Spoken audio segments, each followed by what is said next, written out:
Hello, I'm Jamie Lynn Thomas, and I'm a certified herbalist and nutritionist, among other things. And I'm here on behalf of the Vital Potential to kick off our A to Z series. Now, this is a series that we are going to be hosting weekly, going through the alphabet. So it could be any topics from herbal, nutritional, stretching, massage therapy, anything really. So if you want to know more in particular about a particular subject, go ahead and let us know in the comments and we will put that on the list. But today we are talking about one of my all-time favorite herbs and resources for teas. Now this is my favorite friend, Althea officinalis, and its common name is known as marshmallow root. Now, many of you might be thinking about that marshmallow, puffy marshmallow in your cabinet that's all sugary that you make s'mores with. Well, that is not the marshmallow that I'm talking about. It had originated years and years ago as physiomedicalists had used it in their syrups and other compounds to make certain medicines. However, it has never really been used as to make the puffy marshmallows. It was used as a concentrated extract, and then that particular piece was put in, and then the sugar and corn syrup and all this other stuff was added to make what we now know fondly as the marshmallow.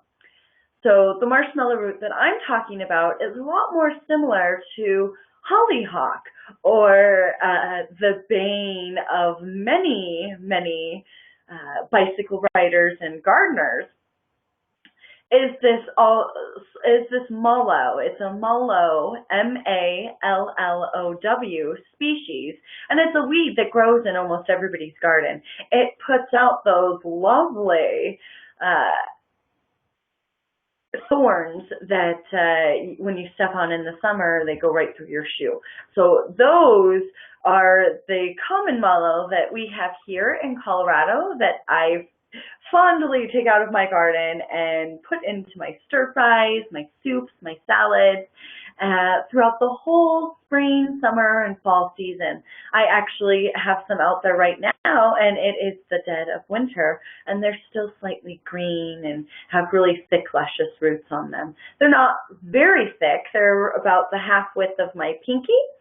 So some of them can get about the size of my pinky, but they're a lot smaller. And what's nice about the particular mallow species in the garden is that you can use it, the entire plant. So you can use the aerial as well as the root portion. So all of the leaf and the stem and the flowers can be part of your mucilaginous components. Other things that you'll see in the market are roots cut like this, nicely cut and sifted, really small. I'm going to get this closer to the camera. See how that's real small, nicely even. Still has the root bark on it, but a lot of the root is bioavailable. Well, this is a nice organic cut and sifted root that I tend to use more in formulation. Now, this is another type of root, and it is a lot bigger. See how chunky it is? Yes, it still has the root bark, but it isn't as attractive as the other marshmallow is. So see that difference right there? That is a big difference in the product that you receive. And the second one that I showed you with the larger bark on it is not organic. And sometimes that'll be the make or break with this particular herb and the quality and the cut that you end up receiving. So make sure and ask from your supplier, see what it is, and if it isn't what you like, that you want to go ahead and send that back in adequate time to get the product that you need to complete your formulas. So something that I really like about marshmallow is that it can be extracted cold or hot. So you can use water that's either hot or cold to extract the mucilaginous components. And the nice thing about the hot water extraction is that you're also pulling out all of the starches that are present. It makes a lot of difference when you're looking for sugars, or you're having somebody do a detox, and that person is wanting to make sure that they keep their glucose levels up, and they're being fed with their nutrients through the tea that they're drinking. Now, that would have to be at least 1 ounce of herb to 1 quart of tea, and that's 29 grams to 1 quart of tea. With a root, this is going to look about quarter of the jar, about 1/8 of the jar in the bottom, so no more than about this much, 1/2 inch, up around the bottom of the jar for the root. For other plants, however, like lemon balm and leafy plants, that 1 ounce is going to fill up to half that jar. So that can be a difference in volume versus the weight kind of category there.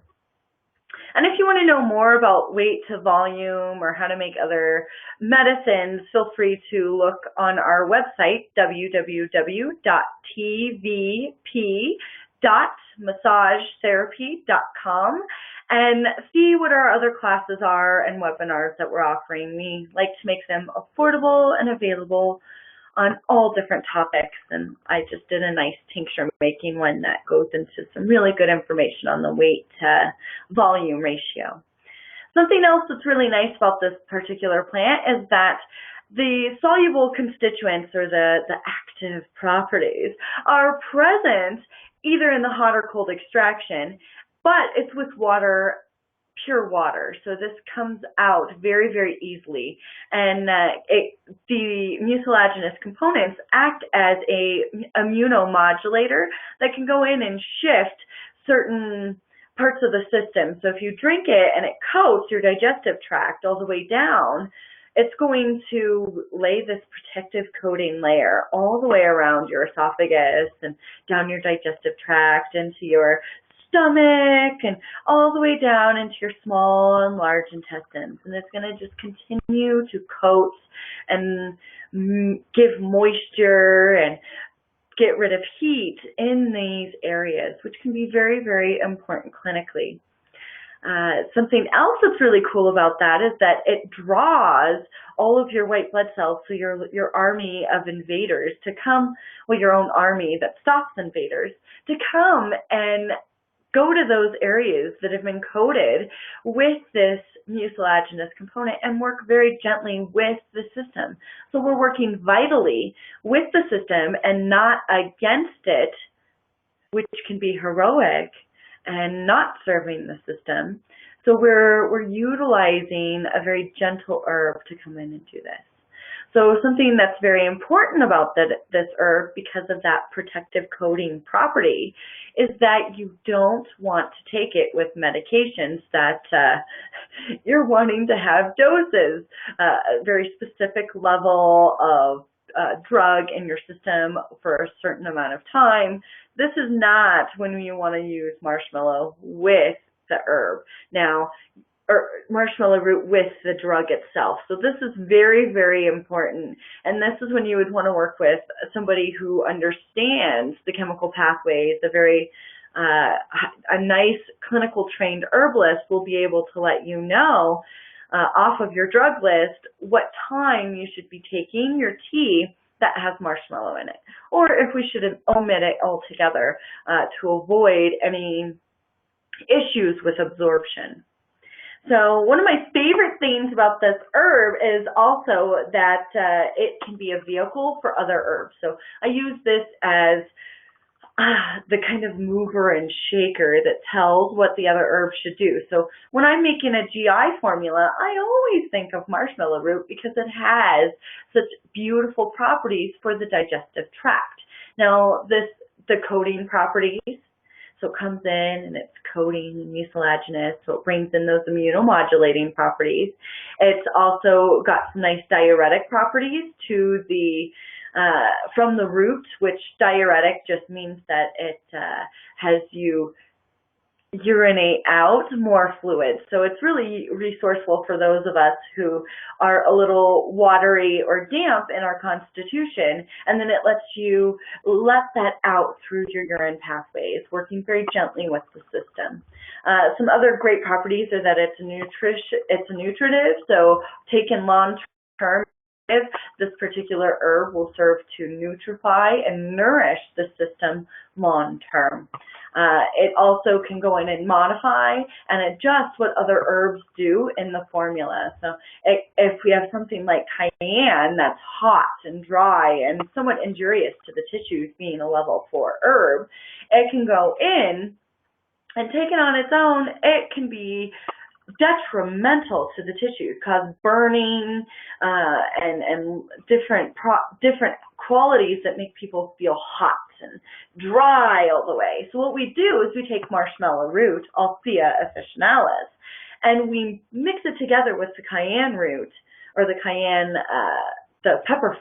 cayenne pepper. We mix those two together, and the marshmallow root modifies what the cayenne is doing on its own. So instead of it being a level 4 as being hot and a level 4 being dry, the marshmallow coming in being more of a level 1 cool, somewhat neutral herb, but very, very moistening and mucilaginous, not only dilutes the intense aromatherapy or the intense volatile oils that are in the capsicum, the cayenne pepper, it dilutes them out.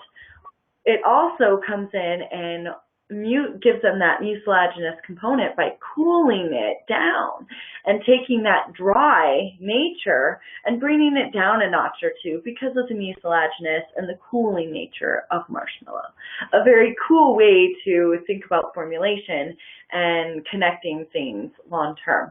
Now, if you're interested in more formulation and notes and very organized class, look forward to the upcoming formulation webinars in the next few weeks. Now, I have been Jamie Lynn Thomas, and I'm here with Vital Potential, kicking off our A to Z series. And as we say goodbye today, we want to thank you for letting us help your vital potential soar.